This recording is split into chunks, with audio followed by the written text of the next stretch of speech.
Oke Ibu, sebelum saya melakukan coaching ini, mohon izin nanti saya akan mengajukan beberapa pertanyaan dengan Ibu. Oke Ibu, pertama-tama saya akan mendiskusikan dulu tentang rubrik penilaian hari ini.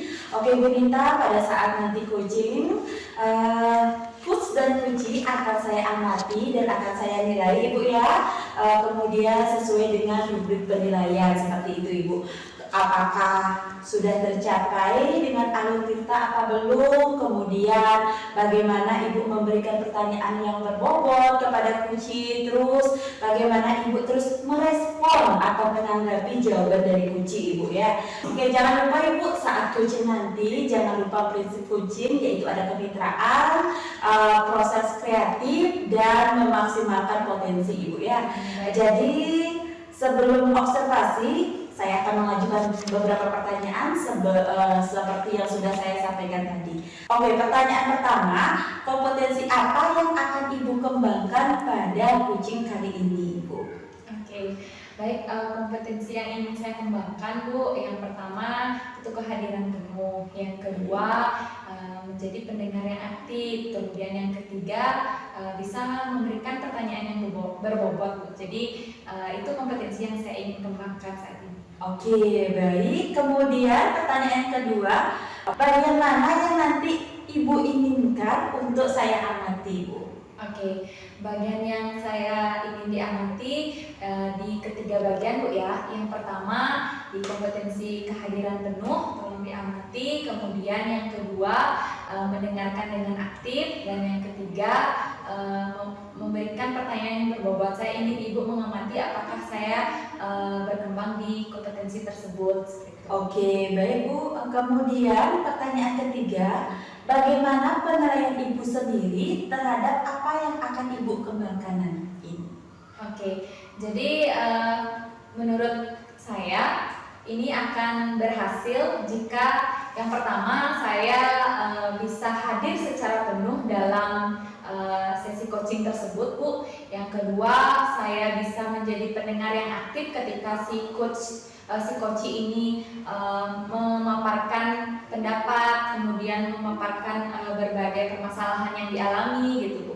Kemudian yang ketiga, saya bisa memberikan pertanyaan-pertanyaan yang berbobot, tentunya yang efektif, yang bisa saya berikan agar coachee ini menemukan solusinya seperti itu. Oke, baik. Kemudian ini pertanyaan terakhir Ibu ya. Apa harapan Ibu dari observasi yang akan kita lakukan saat ini Bu?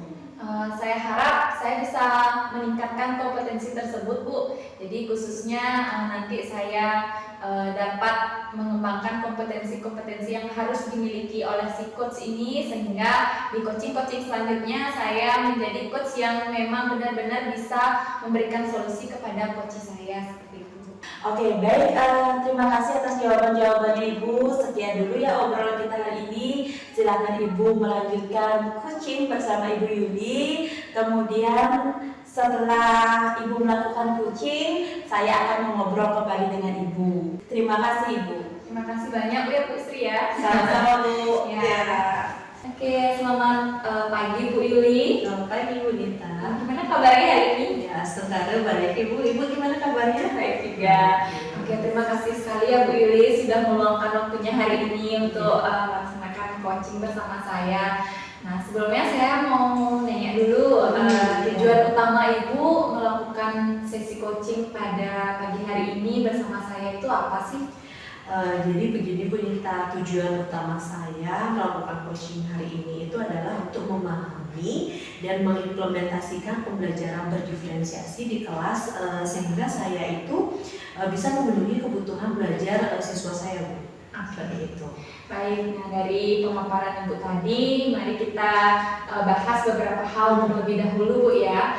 Nah, pertama-tama apa sih kendala yang Ibu alami ketika yang Ibu sampaikan tadi ketika melaksanakan pembelajaran berdiferensiasi Bu? Jadi begini Bu Dita, salah satu kendala saya untuk mengimplementasikan pembelajaran berdiferensiasi itu adalah banyaknya variasi kemampuan siswa dan gaya belajar siswa di kelas saya.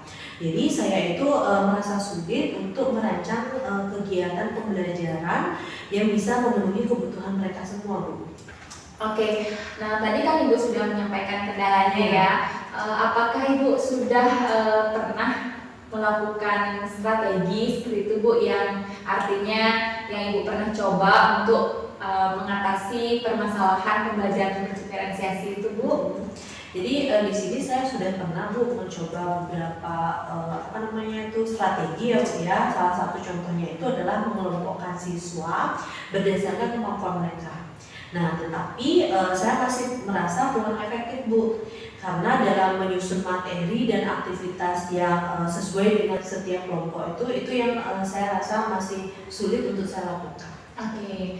Nah, selain kendala yang Ibu sampaikan tadi, ada tidak kendala lain yang sekiranya yang Ibu rasakan juga dalam melaksanakan pembelajaran berdiferensiasi itu Bu? Jadi kendala saya selain yang tadi ya Bu ya, jadi ada ketika saya merancang pembelajaran Bu, merancang menyiapkan materi, merencanakan medianya yang sesuai dengan kebutuhan mereka, itu saya keterbatasan waktu yang itu menjadi salah satu kendala lain selain yang tadi seperti itu. Oke, baik.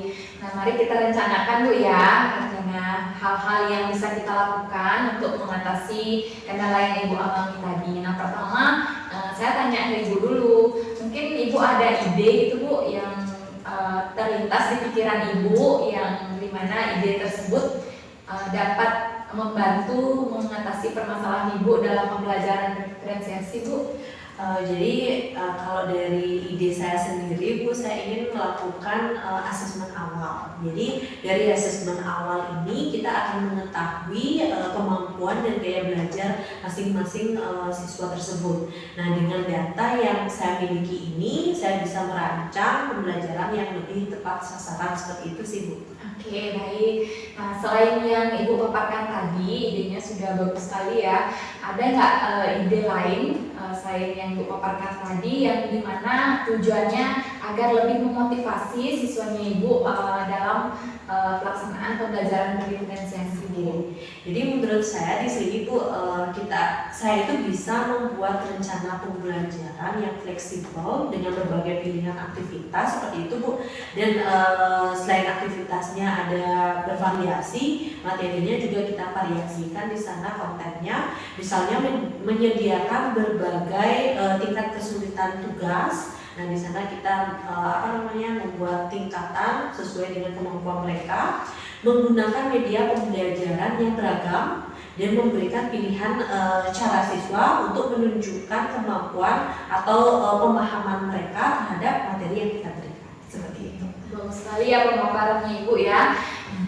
Mau tanya lagi nih saya, ada nggak kira-kira ide lain gitu yang bisa mendukung nih Bu, mendukung proses terjadinya pembelajaran berdiferensiasi? Jadi hal lain yang dapat mendukung untuk kegiatan pembelajaran berdiferensiasi itu mungkin kita bisa memfasilitasi, sekarang kan zamannya teknologi ya Bu ya, kita bisa memanfaatkan teknologi untuk memfasilitasi pembelajaran berdiferensiasi ini Bu. Misalkan kita memiliki platform pembelajaran online di mana di platform tersebut memiliki fitur yang memungkinkan kita untuk menyesuaikan materi dan aktivitas dari siswa kita sesuai dengan kebutuhan yang kebutuhan dari siswa tersebut, seperti itu. Oke, baik sekali ya pemaparannya. Nah, sekarang saya mau tanya nih, tadi kan Ibu udah menjelaskan ide-idenya, kemudian kendalanya dan lain sebagainya sudah Ibu paparkan. Awalnya kendalanya Ibu sudah paparkan, kemudian ide-idenya, dan ide-idenya tidak hanya satu tadi Ibu paparkan ke saya ya. Nah, sekarang bisa nggak sekarang tuh Ibu apa sih yang bisa Ibu lakukan saat ini gitu terkait pembelajaran berdiferensiasi? Oke. Jadi di sini untuk pembelajaran berdiferensiasi itu hal yang pertama yang saya akan lakukan itu adalah melakukan asesmen awal, di mana untuk asesmen awal ini kan kita akan mengetahui variasi beragam kemampuan yang dimiliki oleh siswa kita. Jadi dari hal tersebut kita bisa merancang sebuah rencana pembelajaran. Selain itu kita bisa menyiapkan media-media yang memang kita butuhkan untuk kebutuhan masing-masing siswa. Seperti itu sih Bu untuk selain itu saya juga akan mencoba berbagai strategi yang sudah kita diskusikan untuk mengevaluasi kegiatan pembelajaran tersebut. Oke, bagus sekali ya pemaparannya. Jadi Ibu sudah terbayang nih apa yang Ibu akan lakukan seperti itu ya. Nah, tidak lupa juga saya sampaikan di setiap kegiatan jangan lupa untuk mengadakan evaluasi, kemudian dokumentasi, di mana dengan adanya evaluasi dan dokumentasi kita nanti akan bisa melihat perkembangan-perkembangan, kemudian bisa melaksanakan perbaikan-perbaikan Bu. Jadi sudah ada dokumentasinya sehingga kita tahu perkembangan yang kita alami nanti gitu ya. Ya Bu Dita, di sini saya sangat setuju sekali dengan apa yang Ibu sampaikan. Jadi saya memang harus mendokumentasikan agar saya mengetahui perubahan apa yang sudah saya lakukan dari setiap pembelajaran yang sudah saya rancang. Di sini tentunya saya selain itu juga saya mengetahui feedback dari siswa saya, apakah mereka nyaman dengan kegiatan pembelajaran berdiferensiasi itu atau tidak, seperti itu. Iya, baik Bu. Saya yakin kok dengan kerjasama kita yang baik seperti ini, saya bisa membantu Ibu menerapkan implementasi pembelajaran berdiferensiasi. Semoga nanti bisa berjalan dengan baik Bu ya. Terima kasih banyak ya Bu Dita atas waktunya yang sudah diluangkan untuk berdiskusi dengan saya, dan terima kasih juga solusi yang sudah diberikan. Iya, tetap semangat Bu ya. Bu. Oke. Selamat pagi Bu Dita. Iya, pagi juga. Selamat pagi Bu Dita. Selamat pagi Bu Sri. Oke, tadi Ibu sudah melakukan coaching dengan Ibu Yuli ya. Iya, tadi saya sudah melakukan coaching Bu dengan Bu Yuli ya. Semoga lancar. Oke, jadi sebelum selesai ya Bu ya, saya ingin mohon izin sama Ibu, saya akan mengajukan beberapa pertanyaan lagi Bu ya. Oke, pertanyaan pertama Ibu, bagaimana Ibu menilai sendiri performa dalam kompetensi tadi? Saya rasa tadi saya sudah melaksanakan performa dengan baik Bu.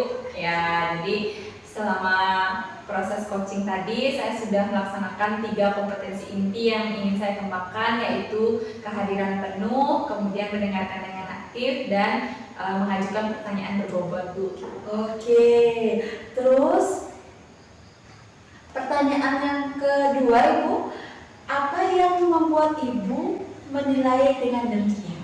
Ya, saya menilai bahwa saya sudah melakukan performa dengan baik karena saya sudah melaksanakan kehadiran penuh Bu selama proses coaching tersebut. Kemudian saya sudah mendengarkan si coach ini dengan aktif. Kemudian juga saya sudah mengajukan pertanyaan berbobot kepada si coach ini Bu. Oke, baik Bu Dita. Oke, baik Bu Dita, boleh saya menyampaikan hasil pengamatan saya? Oke, boleh dong Bu. Jadi saya dengan senang hati akan mendengarkannya.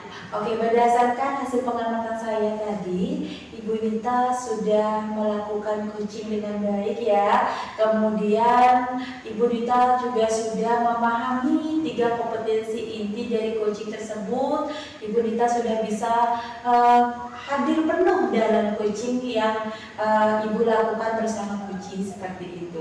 Terima kasih banyak Bu. Bagaimana menurut Ibu tentang pendapat dari saya? Oke, jadi berdasarkan pendapat yang Ibu paparkan tadi, saya seperti yang saya sampaikan tadi bahwa saya merasa memang sudah melakukannya dengan baik, dan terima kasih Bu pendapatnya bahwa saya memang sudah ada dalam proses coaching tersebut sudah melakukan kehadiran penuh, kemudian sudah memberikan pertanyaan berbobot, mendengarkan dengan aktif juga Bu.